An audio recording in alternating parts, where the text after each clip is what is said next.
Hello, ഞങ്ങൾ അദ്രാമാന്റെ അടുത്തേക്കേ ആ സ്ഥലത്തിന്റെ കാര്യം സംസാരിക്കാൻ വേണ്ടി വന്നാണ്.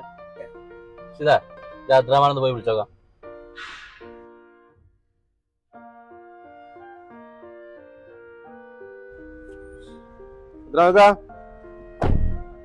ഞങ്ങൾ കുറെ നേരമായി വന്നിട്ട്.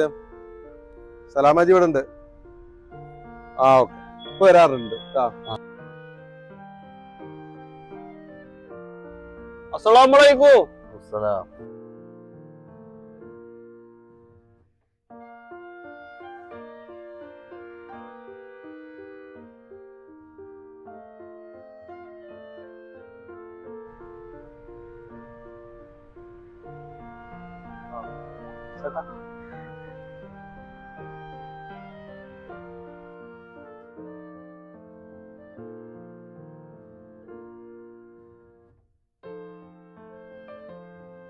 സലാമാജി, എന്തിനാ ഇവറ്റങ്ങൾക്ക് ഇങ്ങനെ പൈസ കൊടുക്കണ?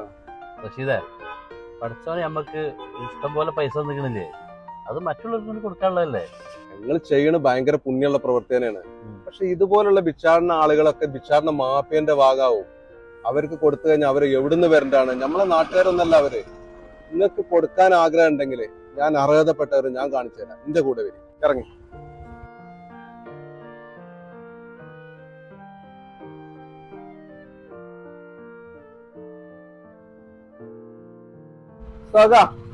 പറ്റൂക്കുണ്ട് അട്ടിയാണ്. എന്തോ എന്റെ പറ്റൂക്ക് എനിക്ക് പറ്റൂക്ക് വേണ്ട. ഇവിടുന്ന് കടം വാങ്ങിയിട്ട് കിട്ടാക്കടായി നിൽക്കുന്ന ആരെങ്കിലും ഉണ്ടോ? വലിയ കടമായിട്ട് ഒരു 5-6 ആൾക്കാരുണ്ട്. ചെറിയ ചെറിയ കടങ്ങളായിട്ട് വേറെ കുറച്ച് ആൾക്കാരുണ്ട്. അല്ല, എന്റെ ഇപ്പൊ ഇതൊക്കെ ചോദിച്ചു കാര്യണ്ട്. നിങ്ങൾ ആരൊക്കെയെന്ന് പറയും. ഒന്നിപ്പോ ഞമ്മളെ കൂലിപ്പണിക്ക് പോയി അംസാക്ക. അയാള് കാലൊടിഞ്ഞാണ്ട് പെരീക്ക് എടുക്കുകയാണ്. കോട്ടേഴ്സിലാണ് താമസം. അയാൾ ഒരു 8500 റുപ്യ തരാണ്ട്.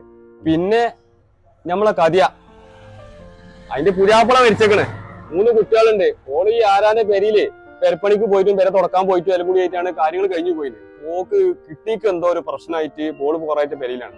ഓളും കുറച്ച് കായ് തരാണ്ട്. ഒക്കെ വലിയ സംഖ്യയാണ് തരാനുള്ളത്. ചെറിയ കച്ചവടമൊക്കെ ആവുമ്പോ നമുക്കത് വലിയൊരു ബുദ്ധിമുട്ടാണ്. കണ്ടില്ലങ്ങള് ഇപ്പൊ ഈ പറഞ്ഞ ആളുകളെ ഇതുവരെയുള്ള പറ്റൊക്കെ ഞാൻ തരാം. എന്റെ ഹിസാബിൽ നിങ്ങൾ കൊടുത്താളി. ഇനി അവർക്ക് എന്തെങ്കിലും സാധനം ആണെങ്കിലും നിങ്ങൾ കൊടുത്തോളി. അതിന്റെ പൈസ ഞാൻ തരുന്നുണ്ട്. അർഹതപ്പെട്ടവർ നമുക്ക് ചുറ്റിലുമുണ്ട്. അത് കണ്ടെത്താൻ പല മാർഗങ്ങളുമുണ്ട്. ഈ വരുന്ന പുണ്യമാസത്തിൽ നിങ്ങളുടെ ശ്രമം അതിനായിരിക്കട്ടെ.